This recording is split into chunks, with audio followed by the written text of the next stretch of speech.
Hello, readers! Have you ever picked up a book and suddenly found yourself wanting to book a plane ticket? That's exactly what happened to me when I read My Journey to Japan, Escape to Yokai Mountain.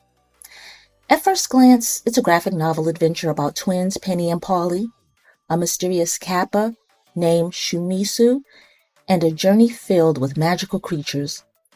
But as I turned the pages, I found myself just as captivated by the real Japan woven throughout the story.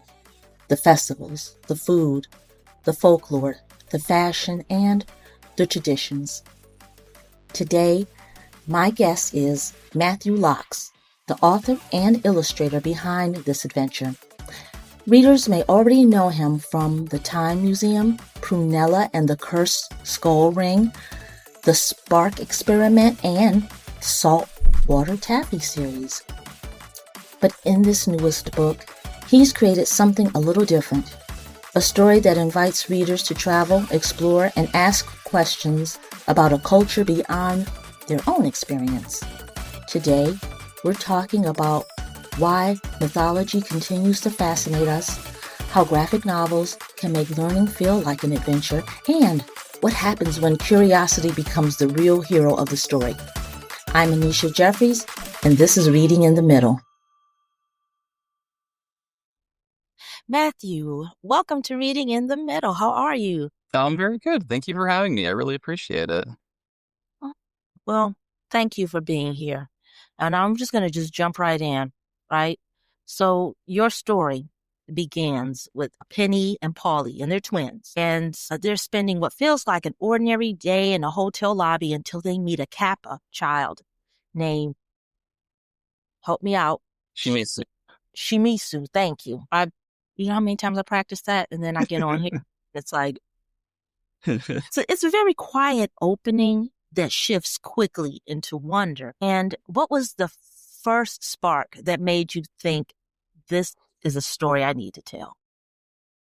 Well, the way it came about was an interesting way. The publisher Tuttle, which they kind of specialize in a lot of different like travel books that kind of center around Asian countries, and in particular Japan is one of their focal points. And they came to me actually asking if I would be interested in pitching a story to kind of start off this line that they want to do of like comics that involve different Asian countries for kids, that involves both a narrative, like a fun kind of plot, but also like information about culture that's like age appropriate for like middle grade kind of age kids. And I've been visiting Japan a lot.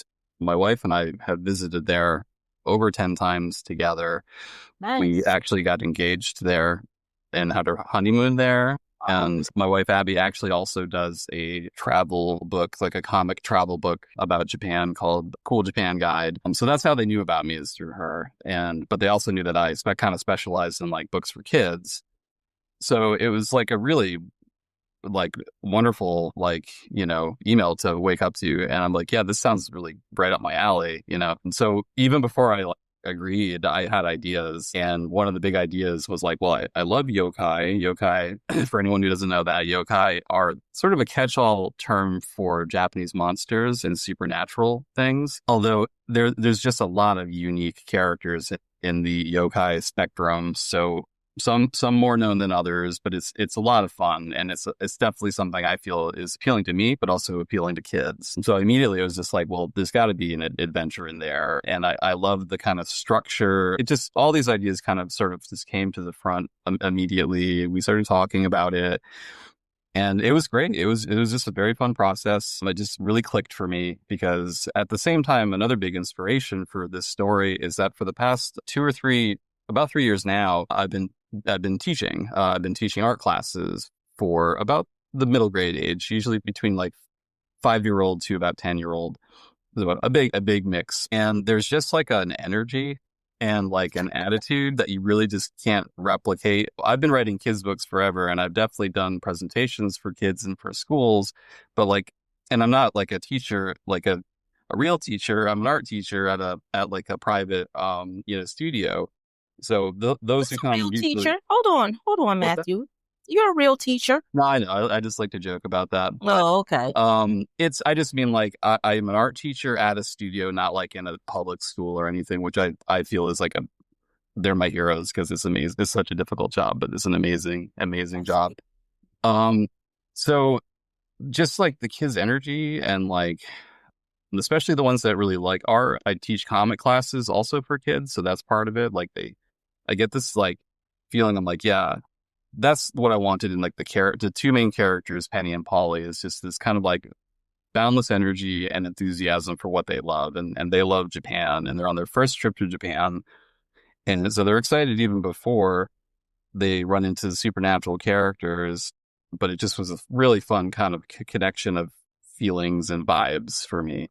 Yeah, I could tell you had fun with this because the book for me and I know readers it takes readers through Okasaka Castle, Harajuku Fashion Center, Akahabara Neon Pop Culture World, Mm. and Gion Miyatsu Festival. Am I saying that right?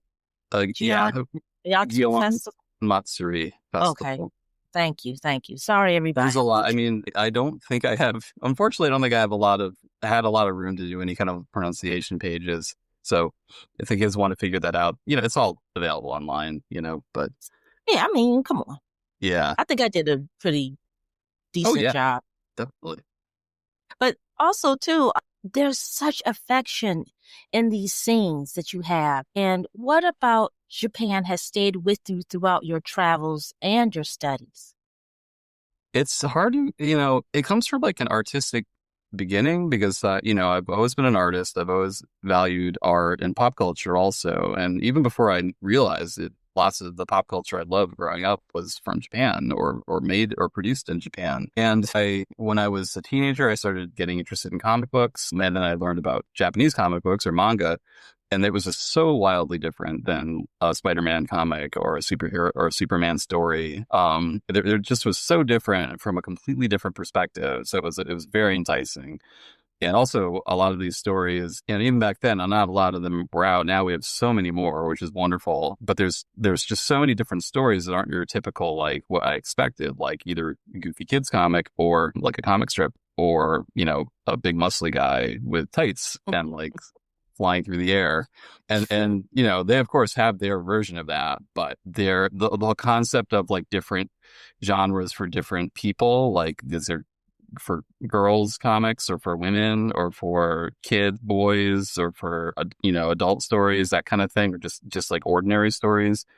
At least at the time, it's a lot better now, but at the time there was just not a lot of diversity of storytelling in comics. And this is like in the 80s and 90s. They were starting to become in America, but not like now. There's a lot. I think there's so much more now, which is great. Yeah. But yeah, the Japanese as a country, I started kind of being more aware of that. And then probably I went to school in New York City, so I met a lot of different people and from different places in different countries. And then when I met my now wife, she studied there for a summer session. And she had some pen pals and friends. So we started to kind of get to know them. And then we found a really cheap flight, and we were just like, or Abby was like, we're going to go. And I'm like, okay. And it's kind of like once you're there, there's something very special about that place. It's by no means a perfect place. Like nowhere is perfect, but there's a history there that I love. I love history.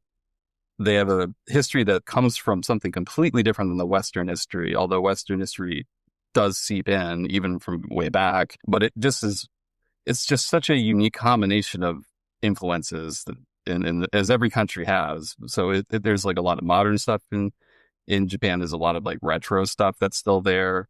And then there's a lot of beautiful history. They have a completely different religious system or several, and that's very interesting. So it's just and also they have a lot of traditions for a lot of like food traditions that go way back. They have a lot of like agriculture traditions and like crafts, like art and crafts traditions. And I find that stuff endlessly fascinating. And also bring Japanese folklore alive. Fox spirits, cat monsters, ancient turtles. but you treat them with respect and not caricature. How do you introduce mythology to young readers in a way that's both accessible and culturally thoughtful? That's a really good question. On one hand, it's most of the characters that or the creatures and the folk tales I kind of reference in this book are a bit of a generic cloud, and have been treated in many different ways by many different people in Japan, many different storytellers. And I kind of felt like, on one hand, I always want to respect the source, where they're coming from. Um, but I don't want to pretend that I'm Japanese or grew up there. So that is also part of why it was a bit important for the perspective is from, some kids from America or wherever coming in, having their first trip.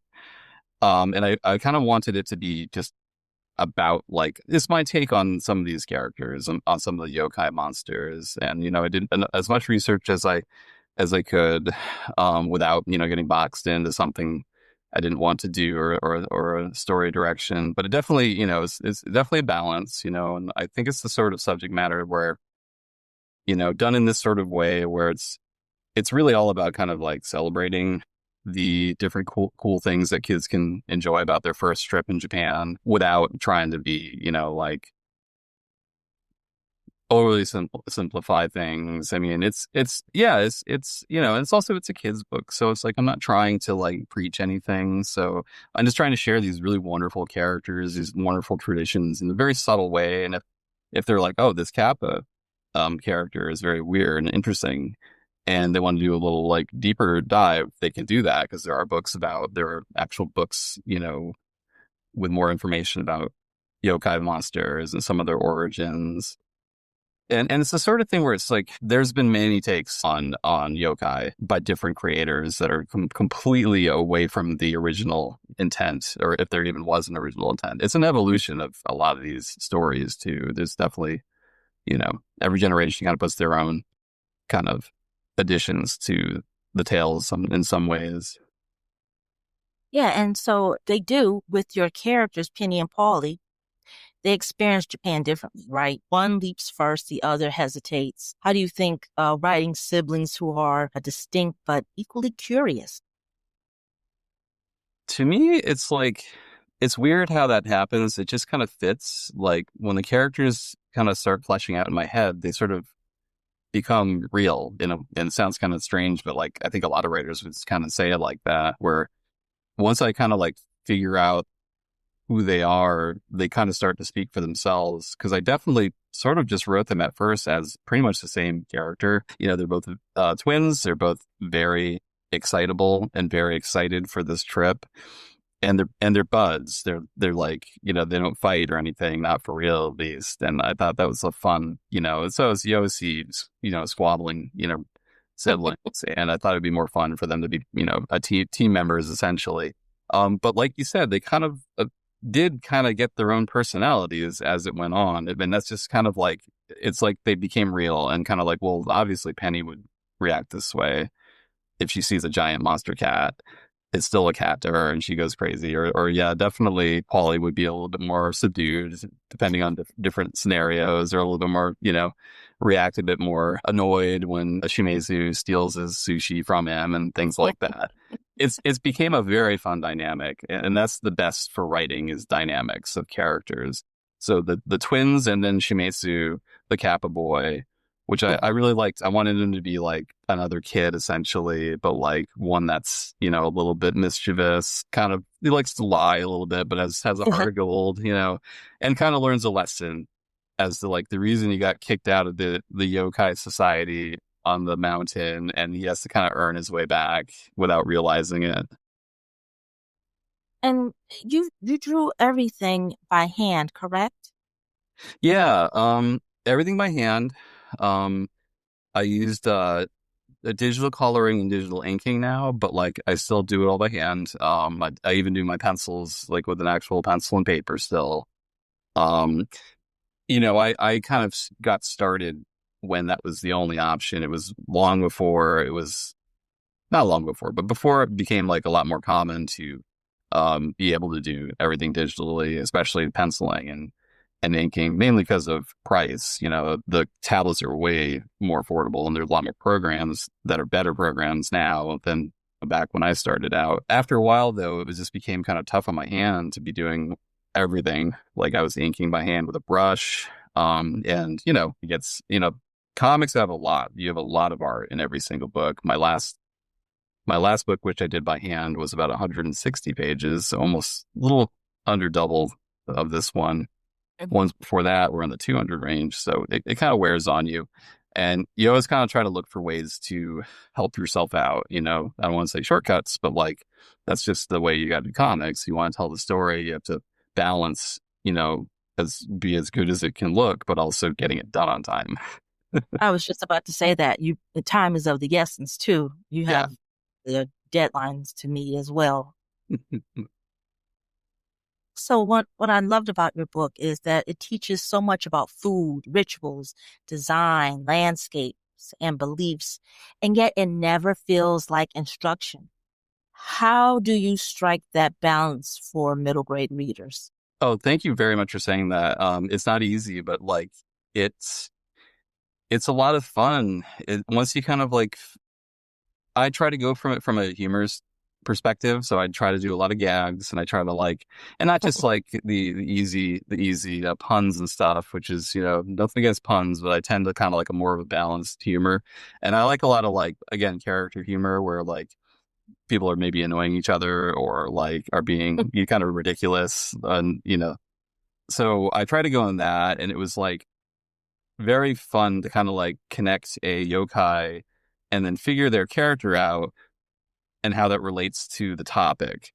So probably the most fun example is when early in the book, they meet the big muscly red oni, and red oni is kind of a very fierce yokai, or kind of, I guess, like a god, they would even call it, small g. And he's, comes across as really tough and like, muscly and scary at first. But I thought like, well, the funniest thing is when you see big, muscly, scary guys love delicate little, things that you wouldn't expect them to like love. Like, so for him, he loves Harajuku fashion and kawaii, which is the all things cute. So it just was perfect for me. Like first he's like intimidating and tough, and he still is intimidating and tough, but like reveals that he is, without any shame, loves wearing multicolored, like crazy fashions and different ways of expressing himself. And it kind of brings up, that's another important thing about kawaii. People a lot of times think of it as like, quote unquote, a feminine look or something. And it's really very much about self-expression, creativity, and color. And color is, there is no gender. Color is color. And that's kind of like, that's very much like a thing about kawaii. Is like kawaii is actually like sort of a punk rock movement, a Japanese punk rock movement. Oh. It's just not what we think as punk rock. Mm-hmm. So it's fun to kind of play around with that. Probably the other example that I loved was the Nekomata. So the Nekomata is the powerful cat creature that can change its shape, it can change its size. Also, is kind of like, he's sort of like an anti-Totoro, because he's big and cranky instead of like all sweet. Although I don't know if Totoro's always sweet, and I thought it would be fun to make him just kind of like full of himself. And they're at the point in the story where they're kind of getting, I'm kind of also making a little bit of fun on the format, because they've already gone through that format of meeting a yokai, getting introduced to this new place or new topic. And this is sort of towards the end. So I love playing around with that. So the kids are almost a bit tired of the gag, and he's still like very into it.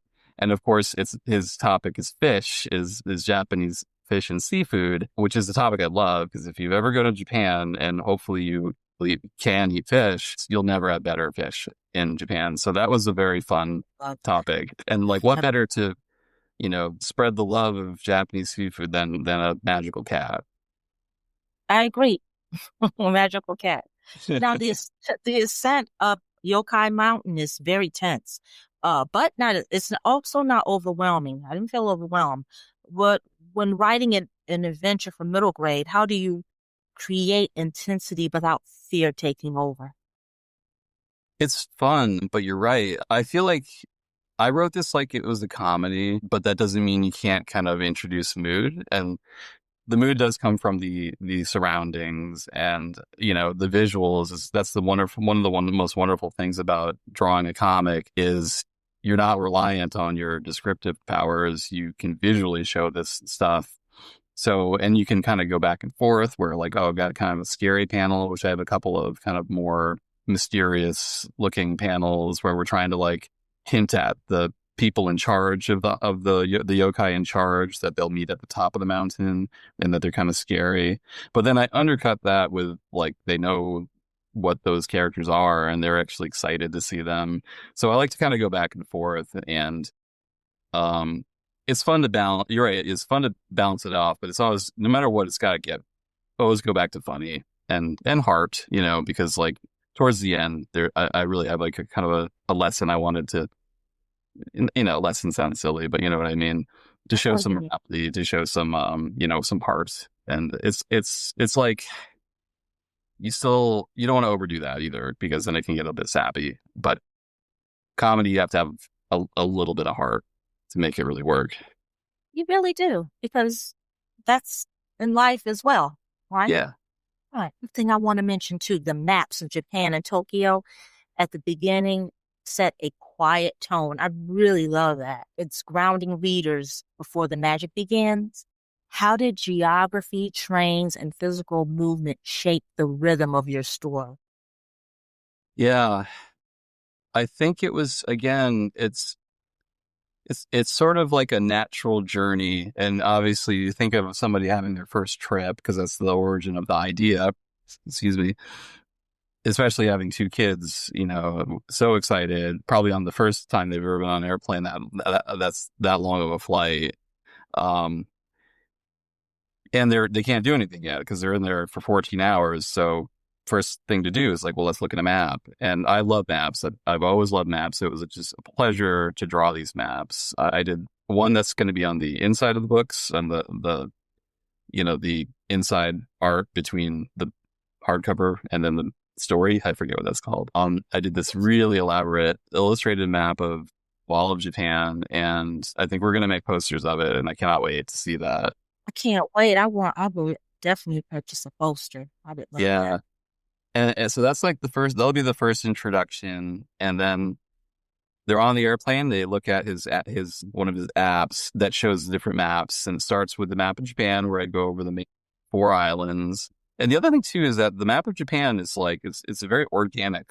And like, I always felt like just the geography of the main islands of Japan looks almost like calligraphy. It's almost like that's the origin of some of the art style of Japanese art, which always looks so more organic than a lot of Western art. And even like, I feel like even the landscape looks like that. So that was part of what I thought was fun, because it looks nice. It's a beautiful island, interesting shapes. Yeah, and I try to do that in a way that's interesting. So I throw in gags, it's easy to weigh down, a reader, especially a young reader. For maps are fun, but they can also be very boring or information heavy. So I did my best for that, to kind of like put in gags or just kind of highlight the interesting stuff very, very quickly. And that way, if they're interested, they can also do a deep dive, because it's easy to learn about different areas, Yeah, when you mention deep dive, you can, now that we have the internet, you can really go into a rabbit hole. I mean, you could just go on, find so many interesting things. So yes, Yeah. young listeners, if you're listening, do that. Yeah, and obviously local library will always have so much Yes. information and so much, so much more on almost any topic. Any topic. Now, many of our listeners teach or run library programs. If a classroom or library wanted to build a mini unit around your book, where would you suggest they begin? Well, when the book comes out, I definitely would love it if they got it, or especially if they have a library. That way they can share it with the different students. And I think that my book is a really good kind of base for Japanese culture. I think it's a very good starting point for like, especially for young readers, of what they can expect if they ever have a trip to Japan, or some of the highlights that I feel are kind of like the more accessible, interesting things that that's not just pop culture, because that's part of it, but also things that I really value, like the arts and crafts scene, or things like temples and shrines, a little bit more of and food, of course. Because that's a huge part of Japanese culture, and everyone would say yes, and like probably one of the more, worldwide influential, cultural touchstones from Japan is their food. So, but yeah, I think that's a good, like, I tried to make it like that. So it's like, this is a good starting point. So if there was a specific topic that ever interests somebody, they could, do more research. When it comes, I feel like I always like a visual angle if they can do that, like either like a, color a map or something like that, or like a map of Japan where they can. One that I would recommend is like create your own yokai. I want to try to do that when I start doing some school visits, and like while we're promoting, is you can do some things where like a yokai is a monster. Like, what are some things we can do? Maybe even highlight a few things that are Japanese specific, like how kappas have a dish of water on their head at all times. What's something similar to that we could add, or what we could do that to a different creature, maybe. And I'm glad you mentioned food, because your section on noodles, from ramen to udon, is visually rich and culturally layered. How does food help young readers connect to culture? It can be tricky. I think it's very important, but kids can be picky eaters. So um, if you're able to find something you can get, and like I remember my nephew was a bit of a picky eater, but he loved ramen. He liked noodles, so we were able to kind of start with like Japanese food with that. So I think things like fried cutlets, which, every kid would probably like a chicken nugget, but that's very similar to like a katsu, a Japanese like cutlet Yes. that's fried. And if you can talk a bit about some of the origins, because a lot of the food is like very connected to the area that it was like fished or made. An example is um Ise ebi, which is like the Japanese lobsters. They're about the same size of a New England lobster, but they don't have claws. And they essentially, ebi is Japanese for shrimp, so they're kind of essentially a giant shrimp. And they're very auspicious. They're considered lucky. They have these big spiny but they are most famously caught in an area called Ise, which is kind of in between Tokyo and Osaka on the water. Ise is actually famous for a shrine, which is actually one of the most religiously significant shrines in the entire country. And I actually visited it, and it was very cool. But they're also famous for the Ise ebi, the spiny lobster. It's very, so that's an area where you can get it. That's an area where it's like it's named after that area. There's a lot of things like that all throughout Japan. And it's very fun to do a little bit of research or watch some shows that can show you that, or show the farming scenes. And because Japan is a very diverse country, because you got to remember, like, it's very big. It's about the size of the West Coast almost, if you kind of stretch out the islands. And up north, we're in Sapporo, in Hokkaido, it's, crazy winter storms. Even in the northern part of the main island, it's like very winter storms, like tons and tons of snow, more like Canada in a lot of ways. And then you go to Tokyo and to the south, you can see palm trees. Like in Kyushu, the island that's more to the south, there are palm trees, and it's very, very warm and almost tropical. And it's great. So there's a ton of diversity when it comes to like areas of Japan, what is grown in different areas, what areas are famous for different seafoods, that sort of thing. Marvelous. And I someday hope to visit Japan. That would be really nice. Yeah, Now, definitely. yes. And now, Matthew, we've come to the rapid fire question time. Are you ready for this? Are you Sure. ready? Are you ready? Let's do it. I always try to build it up like this. Oh. Okay. Okay. Ramen, sushi, or noodles? What's your go-to Japanese comfort food? Ooh, of those three, or can I add one? You can add one. Curry.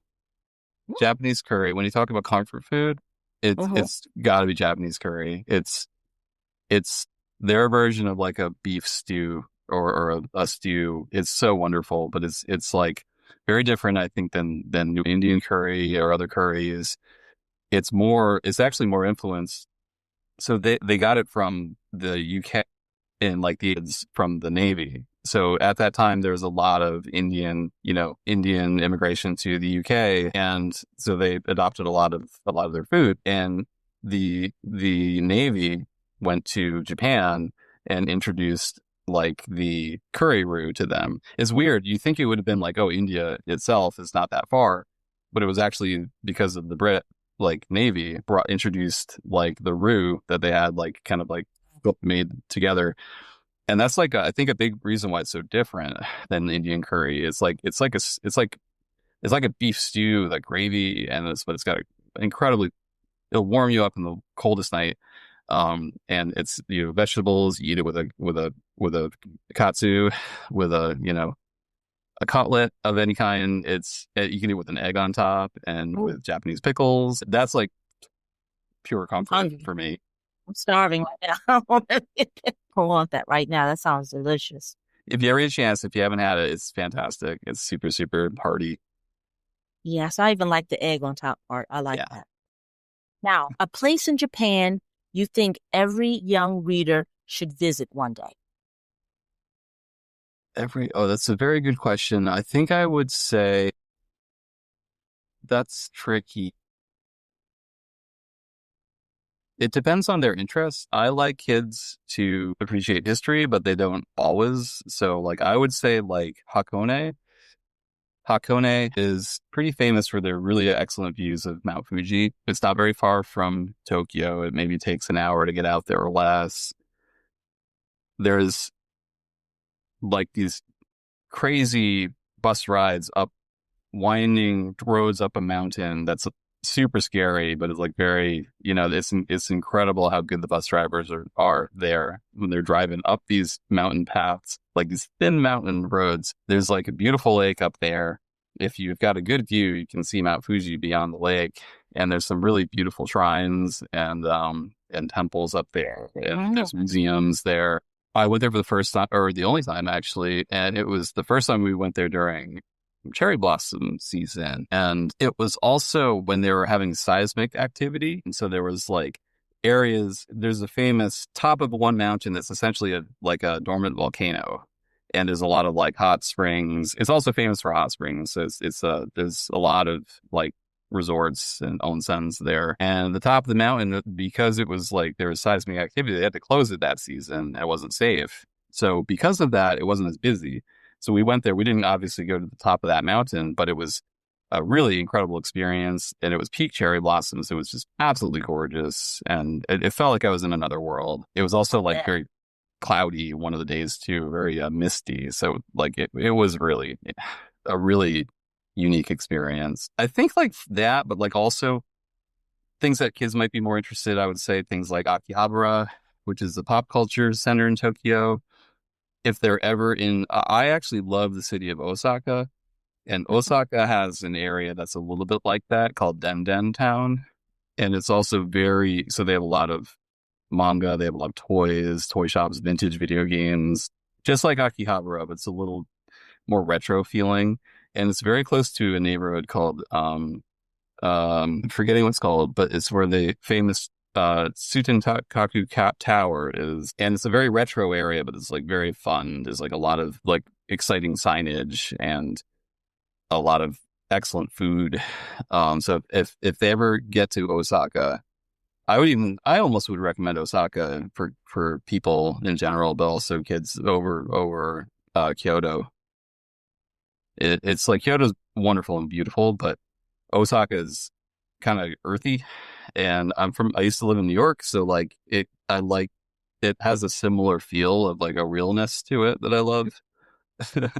Now, if you could spend an afternoon with any creature from your book, who would it be and why?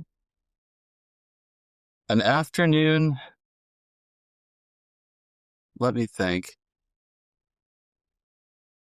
I feel like it would be fun for each of them for different reasons. I think it would be fun just to be with the trio, the main characters, Penny, Polly, and Shimesu, because I just really enjoy their dynamic where they're annoying each other, but also supporting each other and just kind of like getting distracted about silly things and then redirecting each other.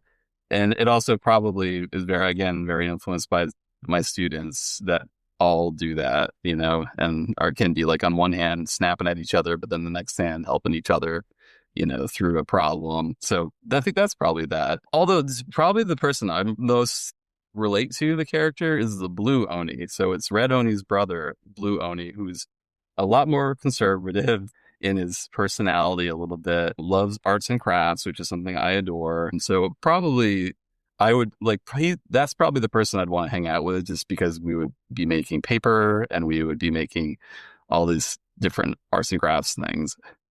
Yeah, you would click. Yeah, I think so. No doubt about it. Maybe not exciting, as Red Oni, but we have our Arts thing. crafts, yeah, that's always fun. Now, one word you hope kids use to describe this book. Fun, I guess. Fun and funny. I always try to have humor in all of my books because it's just natural. But this is probably the first time the closest to an actual like comedy I tried to do, even though there are many more aspects to it. I just tried to write it super fun and just super silly in certain places. I tried to be genuinely funny as much as I could. So yeah, just fun, I think. It is fun. It's colorful. It's beautiful. And Yeah. yes, it's entertaining. And listeners, you're going to really enjoy this book. So, Matthew, I want to thank you for this rich conversation and for creating a book that's as educational as it is enchanting. Thank you so much. I really appreciate that. You're welcome. Matthew, thank you for sharing your journey today. From time-traveling interns to cursed rings, seaside adventures to Japanese yokai, your stories remind us how powerful and expansive graphic novels can be. For readers, educators, librarians, and parent volunteers listening, if you want to bring a book into your classroom or a library that opens doors to history, fantasy, culture, or just plain creative wildness, Matthew's work is a treasure trove. And for young readers, I hope this inspires you to imagine beyond your neighborhood, to draw your own stories, and to ask, what if? Be sure to check out My Journey to Japan, Escape to Yokai Mountain, and don't forget his earlier works if you want more adventures. The Time Travel Museum, Prunella and the Cursed Skull Ring, and Saltwater Taffy. Until next time, keep exploring, keep reading, and keep dreaming. It's reading in the middle.